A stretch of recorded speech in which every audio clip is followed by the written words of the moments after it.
Au nom du Père, et du Fils, et du Saint-Esprit. Amen. Mon Seigneur et mon Dieu, je crois fermement que tu es ici, que tu me vois, que tu m'entends. Je t'adore avec profonde révérence. Je te demande le pardon de mes péchés et la grâce de faire avec profit ces 10 minutes de prière. Marie, ma mère immaculée, Saint Joseph et mon ange gardien, intercédez pour moi. Pendant ce temps de carême, temps pour revenir à Dieu, nous avons peut-être souvent entendu que Dieu est à l'intérieur de nous-mêmes. Dieu n'est pas à côté de nous, comme un espèce de prestataire de service. Dieu n'est pas une sorte de plombier ou d'électricien que j'appellerai quand j'en ai besoin, parce que j'ai eu un problème dans la vie, ou quelqu'un de mon entourage a un problème. Un peu comme le plombier, voilà, il a dit qu'il allait venir dans la journée, et finalement il n'est pas venu, et Dieu m'a pas exaucé. Non, Dieu n'est pas un fournisseur extérieur. Dieu, il est déjà là. Pas besoin de l'attendre. Il est à l'intérieur de notre âme, si nous ne le jetons pas dehors par un péché grave. Le Christ l'a dit, si quelqu'un m'aime, il gardera ma parole, mon Père l'aimera, nous viendrons chez lui, et chez lui, nous nous ferons une demeure. Il y a donc une quête intérieure du Seigneur, qui demande une pratique du silence extérieur, pour nous permettre de réfléchir, de prier, pour nous permettre d'entendre la voix de Dieu. Et c'est ce qu'on appelle avoir une vie intérieure.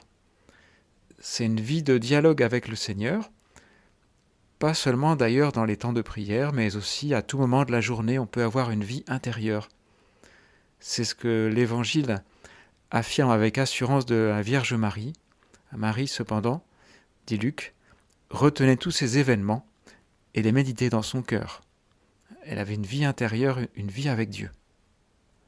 Alors on se demande tous, j'imagine, et moi, est-ce que j'ai une vie intérieure ?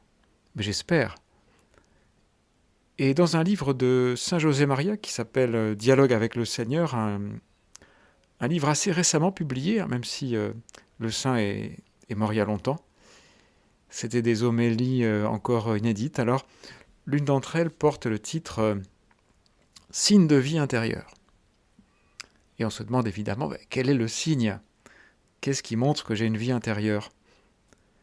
Et Saint José Maria commence par exposer le phénomène de la déformation professionnelle, en disant que un médecin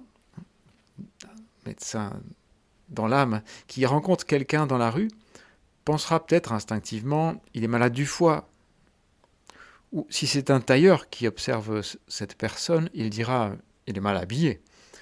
Si c'est un cordonnier, il pensera peut-être « quelles belles chaussures il porte ».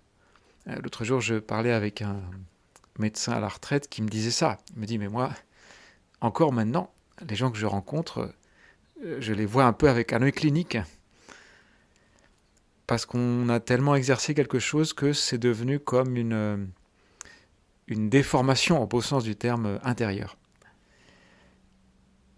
Et alors, Saint José Maria dit que la déformation professionnelle du chrétien, enfin, ce qui révèle le chrétien, c'est qu'il pense d'abord aux autres. Donc, un signe de dialogue intérieur avec Dieu, c'est le réflexe de penser aux autres. D'ailleurs, on le voit chez Marie. Marie, donc à peine a-t-elle appris qu'elle va être mère, qu'elle pense tout de suite à une autre future mère, qui est sa cousine Élisabeth, et elle y va. Elle pense d'abord aux autres. Et peut-être nous-mêmes, nous en avons fait l'expérience. La relation avec Dieu ne dégrade pas les relations avec les autres. Au contraire, elle les adoucit, elle les fluidifie. La charité envers Dieu augmente la charité envers les autres. Et malheureusement, spontanément, nous sommes très occupés de nous-mêmes. Parce que nous avons des choses à faire, on voudrait profiter de ce qu'il est possible de voir, de lire, d'avoir gratuitement peut-être. On est inquiet de ce qu'on va devenir, de ce qu'on pense de nous. Et même dans notre conversation, il nous arrive, on nous montre un achat, par exemple, et on nous dit « Ah moi je l'aurais pris en rouge, ou moi j'ai le même, moi, c'est souvent moi, où on nous fait l'éloge de quelqu'un et on se sent vexé, parce qu'on a rapporté la chose à soi, et on se dit, si telle personne est qualifiée d'intelligente, ça veut dire que moi je ne suis pas. On le prend mal. Alors oui, Seigneur, disons-lui, hein, je suis souvent occupé de moi-même, hein, et c'est pas toi que je cherche. Et je ne pense pas d'abord aux autres.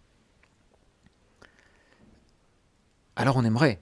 Saint José Maria écrit d'ailleurs dans Chemin de Croix, son commentaire des 14 stations du Chemin de Croix, à la 14e station, hein, qui est la mise au tombeau, donc tout est fini, Saint José Maria, comme une conclusion, écrit « Pense d'abord aux autres ».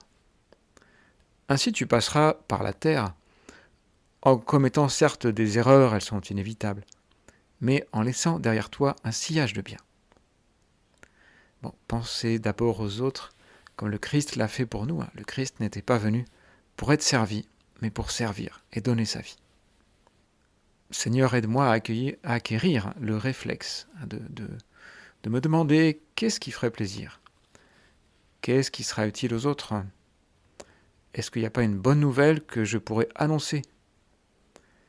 Dans la conversation, je pourrais donner la parole à quelqu'un qui est un peu timide ou qui est nouveau dans le groupe. Il y a des services à rendre. Il y a des gens qui ont le chic pour vous rendre le service dont vous avez besoin. Parce que vous avez besoin d'un Kleenex, vous avez besoin d'un ticket de métro, et vous êtes en retard, et il y a la personne qui va y penser. Et ça, c'est des gens qui ont peut-être de la vie intérieure et qui pensent d'abord aux autres. Alors le désir de rendre joyeux, le désir d'amitié. Jésus d'ailleurs a l'habitude de récompenser ceux qui pensent aux autres. On le voit avec les 4 hommes qui avaient entendu que Jésus était présent en ville et qui avaient tout de suite pensé à leur ami, un ami paralysé. Et donc sans hésiter, ils vont le chercher sur son brancard à 4. Mais quand ils arrivent, c'est trop tard, il y a trop de monde dans la maison et devant la maison. Ils finissent, comme nous le savons, par passer par le toit et descendre leur ami devant Jésus. Et Jésus, devant un tel dévouement, voyant leur foi, dit au paralytique « Tes péchés sont pardonnés ». Et ensuite, il lui dit « Prends ton brancard et rentre chez toi ». Jésus récompense ceux qui pensent aux autres. Alors oui, pour continuer le carême, qui est bien avancé, pourquoi pas prier davantage pour les autres, avoir une liste d'intentions, une liste d'amis, de connaissances. Oui, ça peut paraître un peu technique d'avoir une liste, mais c'est du réel. Et comme ça, on ne les oublie pas. Des intentions, voilà, qui n'oublient pas d'ailleurs nos proches, hein, d'abord les gens avec qui on vit. Seigneur, que je ne me considère pas spontanément comme le personnage principal.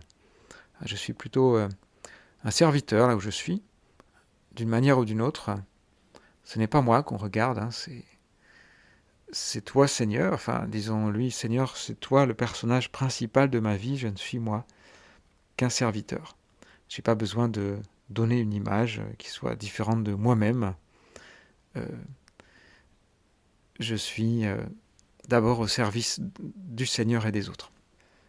Saint José Maria, toujours lui, une citation un peu équivalente, il dit « Mes enfants, si vous voulez savoir chacun de vous si vous avez de l'affection pour les autres, je vous donnerai la pierre de touche. » La pierre de touche, c'est le test. C'est la charité, donc l'affection, consiste à oublier toi-même et t'occuper des autres. Toi, tu n'es rien, et les autres sont tout dans le Christ. Ah, Seigneur, je ne suis rien, enfin, je suis une personne magnifique, mais les autres sont tout pour moi. Et toi, Seigneur, tu es plus intéressant que tout le reste, d'ailleurs, et tu me conduis aussi vers les autres. Alors continuons un bon carême qui nous tournera résolument vers Dieu et vers les autres. Regardons Jésus qui s'apprête à donner sa vie pour nous, Jésus qui est notre force et notre paix, et qui nous apprend à penser d'abord aux autres.